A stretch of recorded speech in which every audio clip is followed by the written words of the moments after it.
on here. Okay.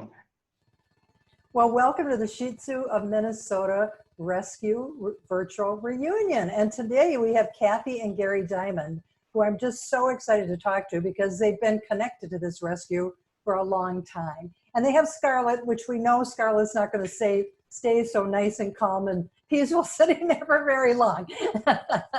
Yeah. So thank you, Scarlett, for joining us. But tell us, Kathy and Gary, how did you get involved with the Shih Tzu rescue? Well, we adopted a Shih Tzu from a rescue that, and Scarlett's going to go to the front door. That's her spot. That's her sentry spot.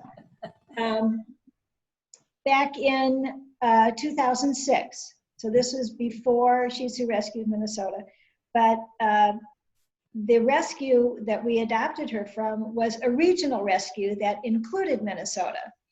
And after we adopted Molly, our Shih Tzu, I became involved in that rescue, but primarily just with the Minnesota group, and became friends with many of them who are still in our rescue now. And their treasurer suddenly resigned, and they were desperately looking for somebody to be a treasurer, so I volunteered. And then I kind of became familiar with the inner workings of their rescue. But at the same time, our own volunteers within Minnesota had always thought about breaking away from them and having their own rescue. And because we wanted to make it a little bit more personal and be a more cohesive group.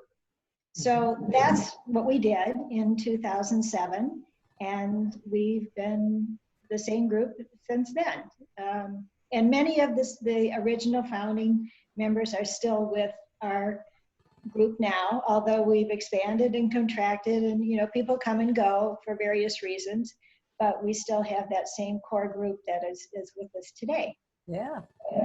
I always say it takes a lot of courage to jump off on your own. Because, yes, it's about the dogs, but there's all the behind the scenes working. As you know, like being treasurer, you've been treasurer for a long time of this organization. Yes, since the beginning. And since before the beginning, yeah. And which I really enjoy doing. It keeps me active. I can speak from experience, you're great at doing it. It's not one of my gifts, but it certainly is one of yours. So thank you. You're very kind. So tell me, it's been around, the rescue's been around since 2007. It's now 2020. What do you see the needs are of the organization now? And what wishes or hopes do you have for the future? There are lots. First of all, I want to emphasize what a phenomenal rescue it is. We are like heads and shoulders above any other rescues. You can compare them with local ones, regional ones, national ones, and the standards that we have in our rescue is so much higher. The quality of the volunteers, the care that we give our foster home or our foster dogs, the mentoring, the scrutiny that we do of adopters, that alone sets us apart from almost all other rescues. Even our veterinarians have commented that we are just so stringent and so attentive to our foster dogs. But partly because of that, we do need good foster homes and foster parents who are willing to go that extra mile that we require of our foster parents for the dogs, as well as finding good adoptive homes for them. And because we do provide such quality care for the dogs, vetting obviously is our greatest expense. And so we rely heavily on donations. All of our donations are used. We don't have any overhead. We're all volunteers, so all of the donations go exclusively to the care of the dogs. And as long as we are able to do that, and that's always been our mantra, we will take any dog as long as we can provide the care that that dog needs. And so I think going forward, we'll always be, that will be our foundation. I think a lot of people don't understand too that we almost always have several foster or hospice dogs that are in foster care. Frequently, we don't know when the dogs come in exactly how much care they're going to need because we haven't been given accurate information, or they've come from a situation that has been much worse than what was presented to us.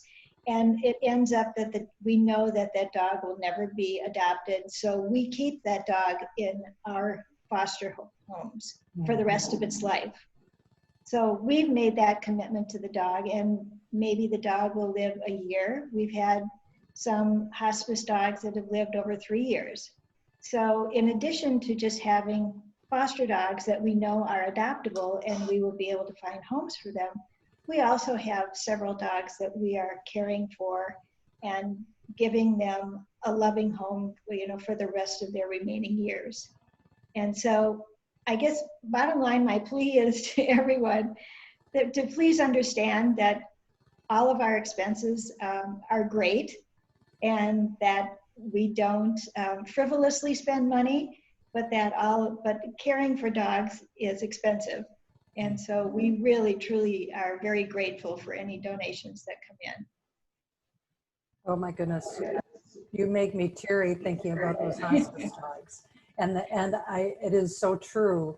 And if others have been listening to other interviews during this virtual reunion week, they're going to hear that commitment that this organization has. And even the commitment to those dogs who just need the loving care and hospice right until the end of their life. So donations are important because it is what keeps the organization and those dogs getting what it is that they need, whether it's foster, whether it's adoption, whether it's hospice. So thank you. Yeah, Thank that's you so true. much for that message. Yeah. Thank you for asking. Yeah. Before we wrap up, is there any last minute things you want to say to everybody that I didn't ask? I don't know, but just that I don't know what we would do without having a Shih Tzu in our lives. They bring so much joy to us, and sometimes I think we both need a dog just as a buffer from each other. But Amen. she's having a dog has enriched our lives so much. In fact, we start every day as being a part of a dog walking group. And there are days when we have up to 15 dogs walking down. It's like a parade. With owners. With owners, obviously. Yeah. We don't take all the dogs. Yeah. But so Scarlett, not only, and our other Shih Tzus as well, have not only enriched our personal lives, but our social lives as well. And we've met so many people just by being out with our dog. And, as I said, I just can't imagine not having a Shih Tzu in our lives because they're so important. I agree. Well, thank you, Kathy and Gary. I so appreciate your time. I appreciate your message, and I know our listeners will as well. So thanks again. Well, thank you so much, Cheryl. And we'll Thank you, see you Cheryl. soon. Okay. See you soon.